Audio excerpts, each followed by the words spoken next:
بسم الله الرحمن الرحيم الحمد لله رب العالمين والصلاة والسلام على سيد المرسلين صلى الله تعالى عليه وعلى آله وأصحابه أجمعين أما بعد. Most respected ulama ikram, elders and brothers,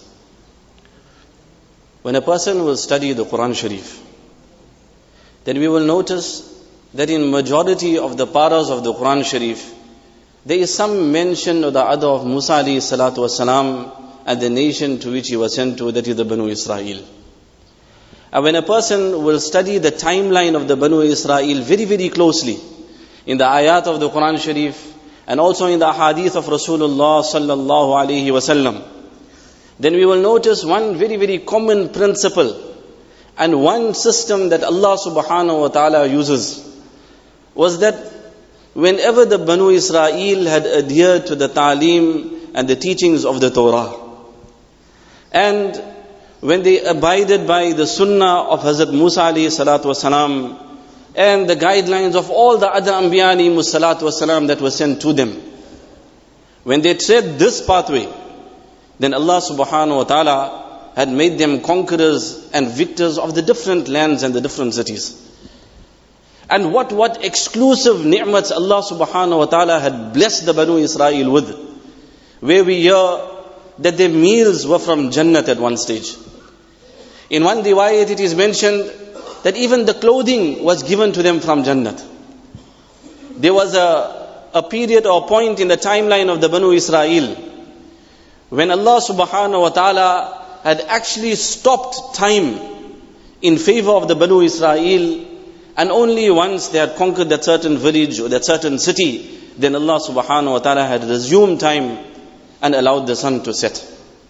And besides this, there were many exclusive ni'mas that Allah subhanahu wa ta'ala had favored upon the Banu Israel, to such an extent that Hazrat Musa alayhi salatu wasalam had once asked Allah subhanahu wa ta'ala that, "Oh Allah, is my ummah the chosen ummah and the greatest of ummahs? So many bounties and so many exclusive ni'mats upon my ummah. Are they the best of ummahs?"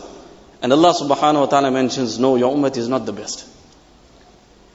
Nevertheless, when they tread this pathway, and they were very, very particular on following the sunnah of Musa alayhi salatu wasalam, then we will find that Allah subhanahu wa ta'ala had laid the world at their feet. But no sooner had they begun to now break one law of Allah subhanahu wa ta'ala, and one command and one injunction of the Torah was just disregarded. The sunnah of Hazrat Musa alayhi salatu wasalam was taken insignificant. The Anbiya alayhi salatu wasalam were also just disregarded like that. And they began to flagrantly and blatantly, openly disregard the injunctions of the Torah.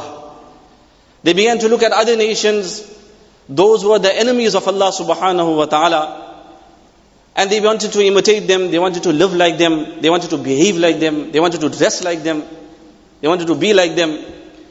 And naturally, any other way of life, other than the pak, the tayyib, the pure, the divine way of life, slowly, as one command of Allah Ta'ala breaks and Allah Ta'ala phases out, then what it leads to? It leads to a person living, or a nation just thriving over their own desires. And whenever, we will find that whenever the Banu Israel had begun to live such lives, where giving in to any and every temptation of this, then Allah subhanahu wa ta'ala had subjected them to such harsh and such difficult conditions, whether it was under the rulership of Fir'aun and his people, whether it was under Bukht Nasr or King Herod that had come later on, and all the other rulers and kings that had come and ruled over the Banu Israel very, very oppressively. Our noble Quran Sharif was revealed some several thousand years after the period or the existence of Musa alayhi salatu wasalam and the Banu Israel in his time. And yet there is so much of mention regarding them in the Quran Sharif, as a lesson for us as a Muslim ummah, that what condition and what situations they were afflicted with, that what difficulties they were faced with when they began to stray off the path, and when they began to live a life thriving over their own desires, over their own temptations, giving in to any and every desire of theirs. Those similar conditions will come upon this ummah when we will make the focus of our lives just entertainment and our own just thriving on our own nafs and desires. And the same solutions that had come to them, the crux of all the warnings that have been mentioned in the tafsir of the Quran Sharif, and also in the commentary of the hadith of Rasulullah sallallahu alaihi wasallam, the crux of which is just to restrain yourself from going towards the disobedience of Allah subhanahu wa ta'ala, and come back, make Allah subhanahu wa ta'ala the target, the focus of your life. That same solution will hold true for this ummah. That we need to now kick all other way of life out of our system, out of our lives, and bring Allah subhanahu wa ta'ala back into our lives.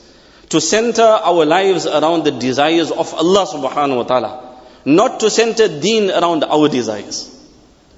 When we look across the world today, the condition of the Muslim ummah, the suffering of the Muslims, the humiliation and the disgrace that the Muslim ummah is going through, not only in the land of Aqsa and in the strip of Gaza, but throughout the entire world, whether it is China, whether it is Syria, whether it is our northern African countries, the suffering of the Muslims, the suppression and the banning of one law of Islam in the European and the Western countries, the bills that are being reviewed against Islam in the parliaments currently in certain countries of the world.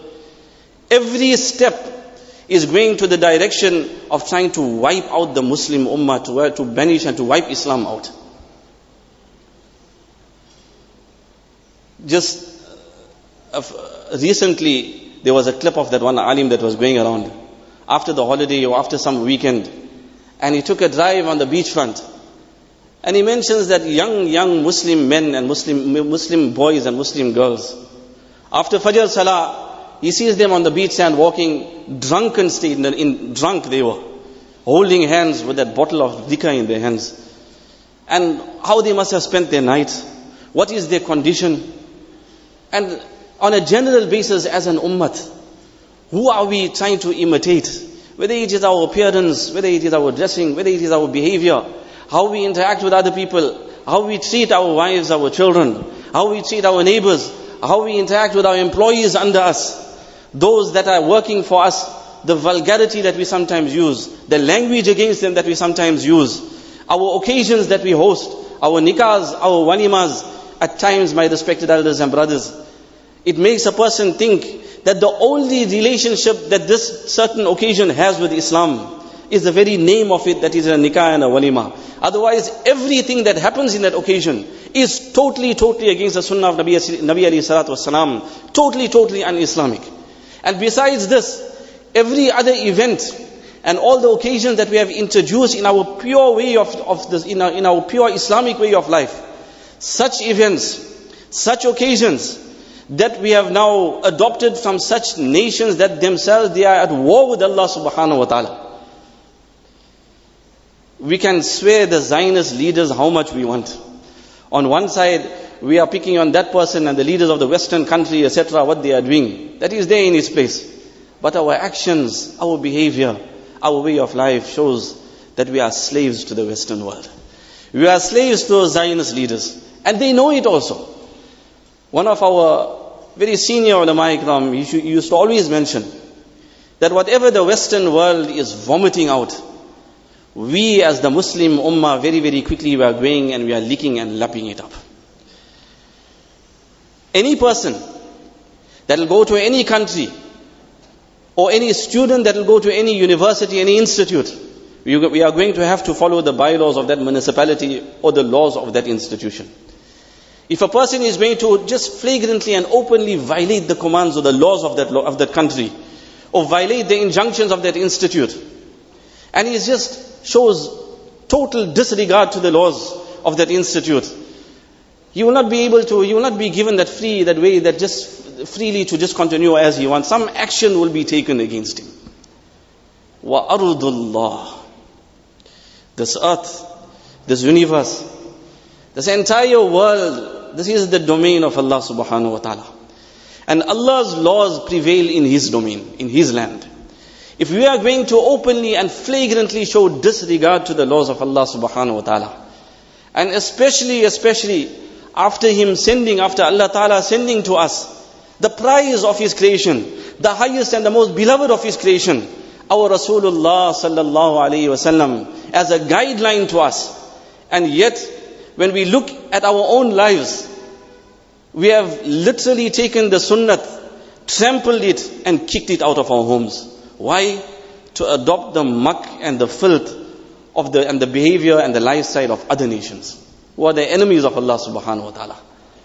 So when we are living such a lifestyle, then there has to be some repercussion. Some wake-up call will come. In the Quran Sharif, Allah Ta'ala mentions an incident in the timeline of the Banu Israel after Hazrat Musa alayhi salatu